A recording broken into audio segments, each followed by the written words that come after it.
Hi everyone, it's Anne Sinclair from Digestive Detective. Today's Thursday tip is coffee good or bad? Now I get asked this question a lot and my answer is, well, it depends.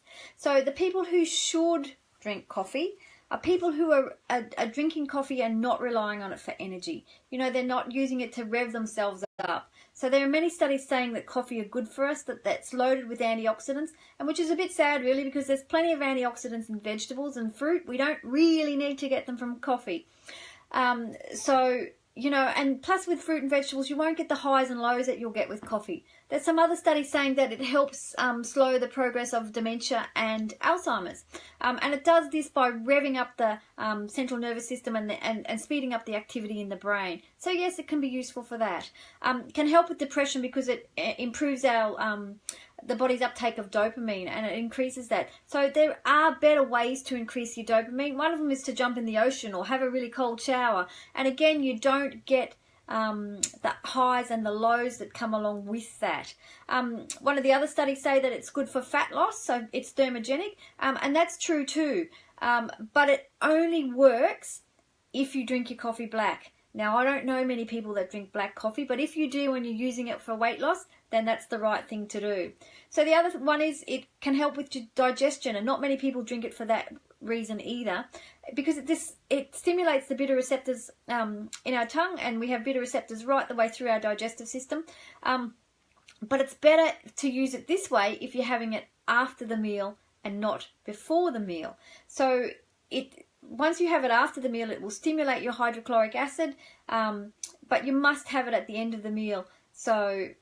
And you want the hydrochloric acid to be stimulated after the meal. That's the whole point of, you know, it'll help break your proteins and your carbohydrates and stuff down. So that's when you want to do it. So if you love coffee, this is the best way to have it for you. So if you don't have any of the other things I'll talk about in a minute. So you can only have it in the morning.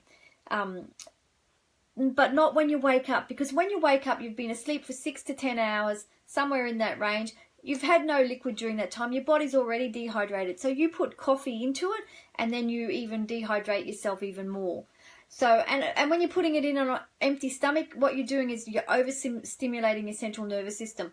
And the other reasons is because in the morning, so the other reason for having it in the morning is in the morning we have naturally high cortisol levels, which is what you're supposed to do. On waking, your cortisol level is supposed to be high. It's supposed to get gradually decline through the day so you can get into bed at night.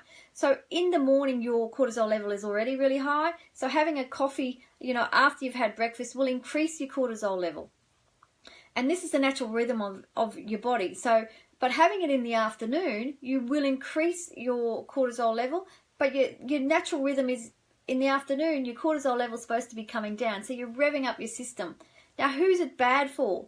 So anybody, I think, that's prone to anxiety, who gets overwhelmed, who has panic attacks, or adrenal fatigue especially. If you're, you know, adrenally exhausted, you cannot drink caffeine in any form. So black tea, energy drinks or coffee, and sometimes even chocolate for people. It will make you feel good at the outset, but then you have a huge crash as you come down from the coffee. So anybody else with sleep issues, insomnia, restless legs, or if you grind your teeth while you're asleep, any of those sorts of things, because that means your nervous system is already revved up. You know, it's going already. And anybody with neurological issues, coffee should be out for you. And why should it be out? Because, again, it revs up the nervous system. It puts you into fight and flight response rather than settling you down to rest and digest. And the body's preferred option is not to be in fight or flight.